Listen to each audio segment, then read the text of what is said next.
Hello everyone, you are welcome back to Jewel's Study World.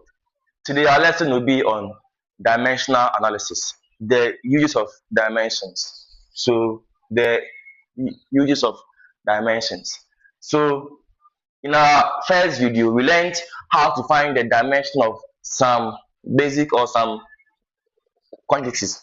We have the dimension of area to be L square, the dimension of volume to be L cube, the dimension of velocity to be LT negative 1. As acceleration, you have LT negative 2. Density, we have ML negative 3. Force, we have MLT negative 2. Work, we have ML2T negative 2. Here we have pressure, we have ML negative 1, T negative 2. Energy, we have ML2T negative 2. So if you missed the first video, you have to go back and watch it and know how to find all these dimensions. Now let's see the first use of dimension. It is used to find the units of a quantity. So it is used to find the units of a quantity.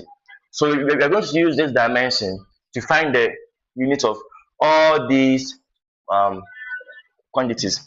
In our first video, we said that dimensions shows how a quantity relates to mass, length, and time. So we said it's always mass, length, and time. So using this, do they all relate to mass, length, and time? So you have area to be L square. You have just L here.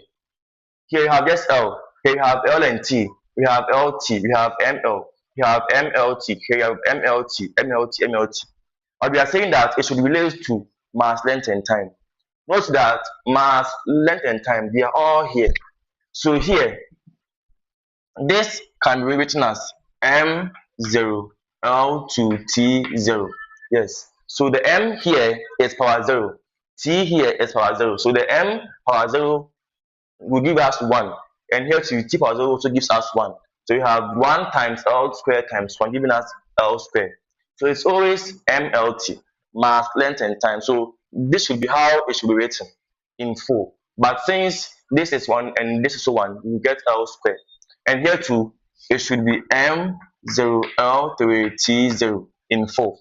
So because we said that it should relate to what? Mass, length, and time. So here is it. The same thing here, you have M0, L1, then T negative 1. So here you have M0, L1, T negative 2. Here you have M0, L negative 3, then T0. Here you have M1, L1, T negative 2. Here you have M1, L2, T negative 2, then continue like that. So note that it is always mass, length, and then time. They are all there. Now let's come to our first one. To find the unit of quantity.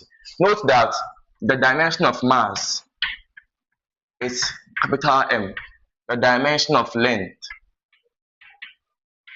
is capital L. The dimension of time is capital T.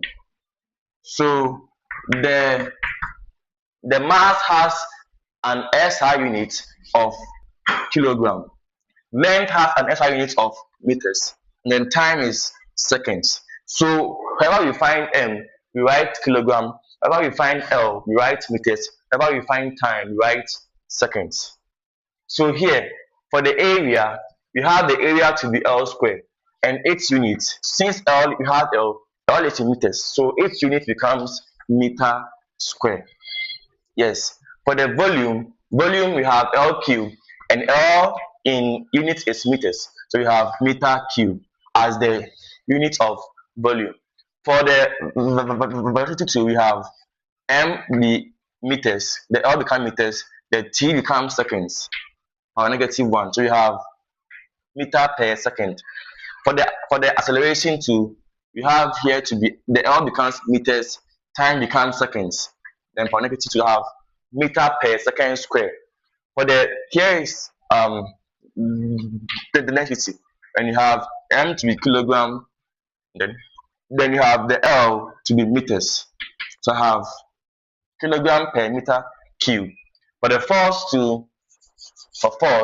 I have M to be kilogram, the L to be meters, then T to be seconds, then is power negative 2. So it is I have kilogram meter per second square, and this is the same as Newton.